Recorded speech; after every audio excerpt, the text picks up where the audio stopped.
Everybody, welcome to week 2 of Pinto's preview, where I point out 3 things for you guys, the fans, and myself, to look for in NDSU's upcoming football game. This week, it's Colorado State. Last week, it was Robert Morris. I had you guys look at John Crockett, who had a very outstanding game, a solid game, a big run against Robert Morris. I had you look at the lack of depth at linebacker. Wasn't exposed. Neither was the lack of experience on the offensive line, strictly because Robert Morris has no talent. They had no talent. They couldn't really do much against NDSU to try and expose them as much. So you didn't get to see those points. Also, another thing you didn't really get a chance to see was who's going to step up in the leadership role for NDSU. Why? There wasn't an opportunity for NDSU to kind of go ahead and grab that. Obviously, they stayed concentrated. Obviously, they worked really hard to get to where they were at, to come out of the gates and just destroy Robert Morris 52-0, holding them to under 100 yards offensively. And they did what a typical NDSU team was going to do. Balance on offense, dominating defense, and they did all those things. This week, against Colorado State, it's going to be a little different. The first of my 3 points that you're going to want to look at for this game is going to be, how does Colorado State react after an emotional win against their in-state rival, Colorado? A lot of people in the Mountain West would argue that Colorado State's biggest rival game is against Wyoming. And that's a game that a lot of Ram fans get up for. They get prepared for it against the Wyoming Cowboys. However, this is the first time Colorado State beat Colorado since 2009. This is the first year, a first win for Jim McElwain, a guy who spent 20-plus seasons as an assistant coach around college football, around the nation of college football. So it's a big emotional win for Colorado State. What stepped up for CSU in that game was their defense. They held Colorado in check in the rushing game, really dictated the momentum of that game with great defensive play, a particular play that sticks out, a 4th and 1 for Colorado, very close for them. I believe at the time it was 19-17 the score. Colorado down by 3. They had a chip shot field goal staring them down, and they decided to go for it.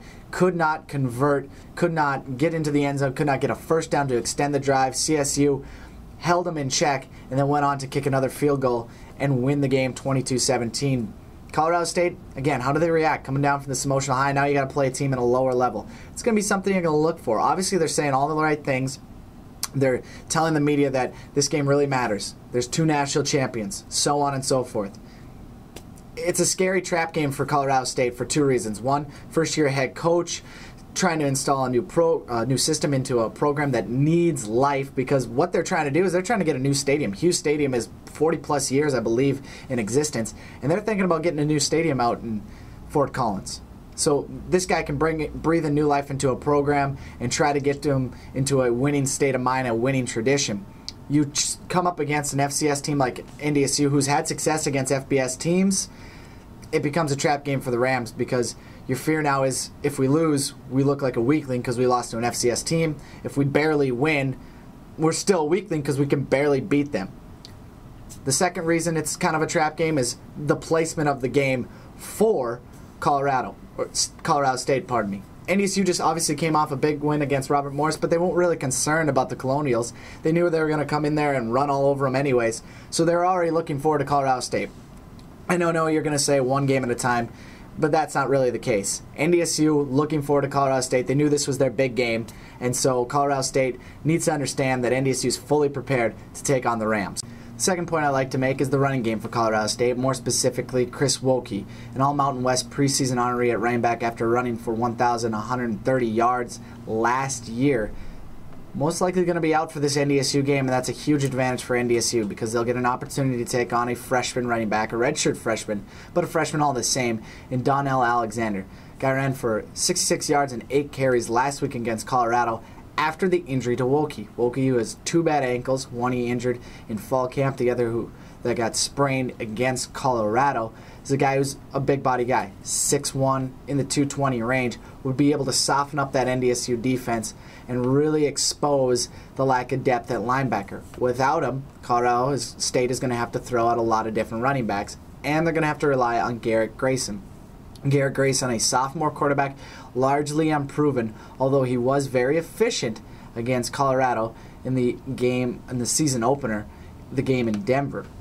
If NDSU is able to shut down the running game, then the ends, Cole Jurek, Kyle Emmanuel, whoever you may have, will be able to rush the quarterback with such ferocity, it's going to be very hard for the offensive line of Colorado State to keep up with that. The third point I'd like to make is something that cannot be ignored: the off-field distractions for NDSU. Earlier in the week, it came out that 8 players for NDSU's program had been circulating petitions and putting false names on these petitions, basically forging signatures, going through phone books and writing in names, going through their contact list and putting in those names. It's only a misdemeanor offense, but then again, if Brendan Jemison was only a misdemeanor offense too, he wouldn't have just been kicked off the team. So it's kind of a double standard that NDSU has put forward. That has been exposed as much in the media. How does NDSU ignore all that outside distractions and concentrate on Colorado State, a game at hand? This news couldn't have come out at the worst time for NDSU unless we say it came out prior to a playoff run. Colorado State's a big game. It's an FBS program. NDSU would like to win this to solidify themselves as the best team in the FCS, and this would be able to have them hamper any kind of blows they would take throughout the Missouri Valley Conference schedule, say a loss to Illinois State, a loss to UNI, a loss to Indiana State, or maybe a trip up against SDSU, something we don't see down the road in the Missouri Valley Conference play. But because of this distraction, NDSU, regardless of what everybody else says within the team, that's just a team, this does distract you. It has to. There's so much news about it. It's been the one major topic this week when Coach Bull and Athletic Director Gene Taylor would much rather have it be about playing another FBS school, a team that's vulnerable, a team that they can win. However, it's now about this distraction. How does NDSU handle it? How do they move forward from it? And can they put it off to the side and go in and beat the Colorado State Rams? Finally, my prediction in this game. I've been going back and forth about this. In my preseason predictions, I actually picked NDSU to lose this game, one of their 2 losses in the regular season. I'm not going to go back on that prediction. Colorado State, a team, proved itself defensively that it can stop the run. NDSU is a run-oriented team. If NDSU is not able to run, Brock Jensen will not be able to expose a soft Colorado State secondary. I don't think Colorado State's going to allow NDSU to run. I think Colorado State's got a very good defense. Linebacker Corey James, a freshman, a guy who led the team in tackles against Colorado, also had 3 sacks and 4 tackles for a loss in that game, is going to make a big name for himself against NDSU. It's going to be a smash-mouth kind of football game. Both teams will invite that. What it's going to come down to is special teams. And Colorado State has the better special teams. A Ray Guy Award watch guy at punter, Jared Roberts, a guy who just got on scholarship in August, right at the end of fall cap, hit 3 big field goals against Colorado. He's better than what NDSU has to offer in Adam Keller and Ben LeCompte at those 2 positions. And Colorado State's going to win the game of field position. And when it comes down to it, it's going to be a 2 field goal win for Colorado State. I'm saying somewhere around the likes of 20-14. I'm going to go ahead and here's my prediction: 17-10, the final score of this game. Colorado State takes it 17-10 over NDSU, and NDSU loses it for only the 4th time in 9 tries against FBS schools, while Coach Bull is the head coach. That's Pinto's previews, Week 2 against Colorado State. I'm Daniel Gunderson for KFGO.com.